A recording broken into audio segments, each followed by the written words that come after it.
आप सबका बहुत अस्सलाम वालेकुम, सत श्री अकाल। मैं हरमीत सिंह और आप देख रहे हैं सच डिजिटल। आप सबका बहुत शुक्रिया जिस तरीके से आप सच के साथ जुड़े हैं और सच पर मबनी खबरें हम आप तक पहुंचाने की भरपूर कोशिश कर रहे हैं। खासकर आज बात करेंगे इस वक्त मुतअद्दिद हमले हमास के मुजाहिदीनों ने किए हैं, उस पर भी बात करेंगे। साथ साथ शहीद हसन नसरुल्लाह की नमाज जनाजा के हवाले से बड़ा पैगाम आ गया है। क्या वजह है कि नेतन्याहू अब तरले मिन्नतें कर रहे हैं गजा में भी जंगबंदी के हवाले से? सबसे पहले तो आपके सामने इस वक्त ये खबर रख लेते हैं, जो एक बहुत बड़ी खबर है कि सैयद हसन नसरुल्लाह को जब शहीद किया गया यानी फ़िज़ाई हमले में, तो उसके बाद फिर ये सिचुएशन हुई कि वहाँ पर मौजूद, आप ये कह सकते हैं कि वहाँ पर जिस तरीके से उनकी काबीना के कुछ लोग शहीद हुए।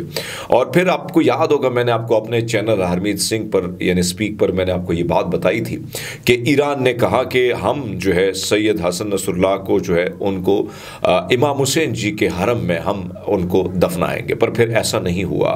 इराक़ ने भी ये बात की थी कि हम चाहते हैं कि वो मौला इमाम हुसैन जी के हरम में उनको दफनाया जाए और आखिरी रसूमात भी वहाँ अदा की जाए, लेकिन उस पर लिबनान में लोग राज़ी नहीं थे, क्योंकि उनकी एक बहुत बड़ी फ़ैन फॉलोइंग भी है वहाँ पे, और अब भी है। चूँकि लिबनान ने इस सारे मामले को थोड़ा सा अलग रखा, अलग थलग रखा। फिर एक डर भी था, एक खौफ भी था कि अगर जनाजा होगा तो उसमें बड़ी तादाद में लोग शमूलियत करेंगे, और अगर शमूलियत करेंगे तो फिर फ़िज़ाई हमले होने के ख़दशात हैं। तो इस ख़दशात से बचने के लिए आपने देखा फिर क्या हुआ कि उस वक्त हमें याद है कि फिर हसन नसरुल्लाह के हवाले से हमने सवाल भी उठाए कि क्या वजह कि न उनकी तस्वीर बताई गई, न नमाज जनाजा अदा किया। तो लेकिन अब ये बड़ी ख़बर आई है और मुख्तलिफ़ ज़राए हमारे ये कहते हैं कि अब वो कहते हैं कि वक्त आ गया है अपने इस शहीद हीरो को ट्रिब्यूट पेश करने के लिए और इनका नमाज जनाजा अदा करने के लिए, क्योंकि आपको पता है कि सीज़ फायर की ख़बरें जिस तरह मैं दे रहा हूँ, तो एक तरफ तो ये बहुत बड़ी ख़बर है। दूसरे ने आपको बताते चलें कि प्रेस टीवी के मुताबिक गज़ा की जंगी इलाकों में इसराइली फ़ौजियों और उनके फ़ौजी गाड़ियों के एक इज्तिमा पर मार्टर गोलों की बारिश हुई है। मकबूजा मगरबी किनारे के तूल करम शहर में नूर शम्स कैंप पर हमला और इसराइली फोर्सेस से मुतअद्दिद महाज़ों पर जो है उनके कैंप पर हमला हुआ। इसराइली फोर्सेस ने मुतअद्दिद महाज़ों पर मुकाबला भी किया, लेकिन झड़पें इस कदर तेज़ थी, इस कदर भयानक थी कि दोनों तरफ जो है लाशों के ढेर लगे हुए, जिसके हवाले से कुछ खबरें छुपाने की कोशिश की जा रही है।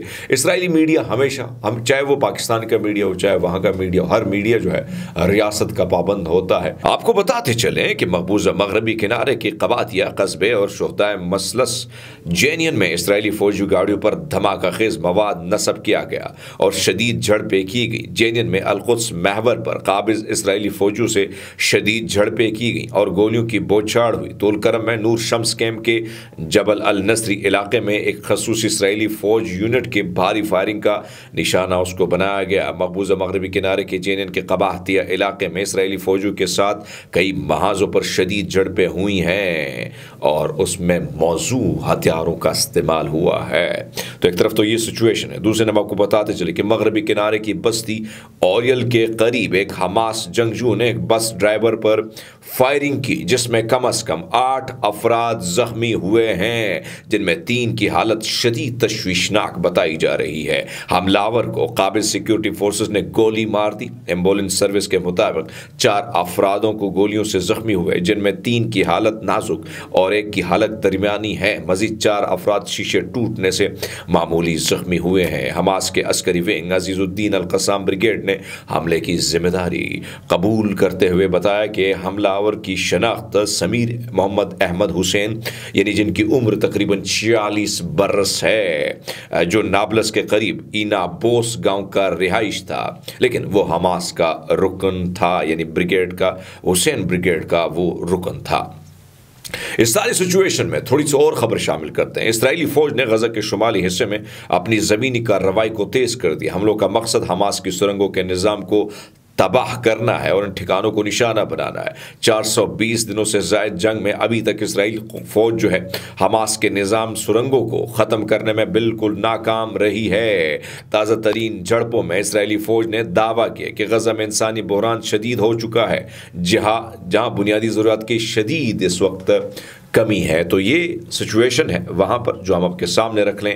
یمن کے متعدد صوبوں بشمول صدا، ریما، مارب، متعدد اضلاع جیسے عمران، اب تعز، حجہ، زمار، حجوز اور حلمویت میں بڑے پیمانے پر ریلیاں نکالی گئیں۔ ان ریلیوں کا مقصد بتانا تھا کہ ایک طرف تو جو اس وقت سب سے بڑی کامیابی ملی ہے، یعنی آپ یہ کہہ سکتے ہیں کہ حزب اللہ کی جو فتح کی کامیابی، اس کا جشن منایا گیا، پھر ساتھ ساتھ اظہار یکجہتی کیا گیا فلسطینی بھائیوں کے ساتھ ساتھ۔ تو اس میں مختلف علاقوں میں لاکھوں ہزاروں کی تعداد میں لوگ نکل آئے، اور میں نے ہمیشہ دیکھا ہے کہ مسلمان ممالک میں بہت ہی کم مسلمان جو ہیں، ان کے مسلمان ممالک میں اجازت ہے، چونکہ میں نے جو کور کیا اب تک، میں 7 اکتوبر سے مسلسل یہ بات کرتا ہوں، شاید آپ لوگوں کو برا لگے لیکن یہ حقیقت ہے کہ غزہ اگر آج جہاں ہے تو اس میں مسلمانوں کا بھی بڑا رول ہے اس کی تباہی میں، لیکن چونکہ 2-3 ایسے ممالک ہیں جہاں پر زبردست طریقے سے لوگ نکلے، آواز بلند کی، خاص کر میں ایران کی بات کروں گا،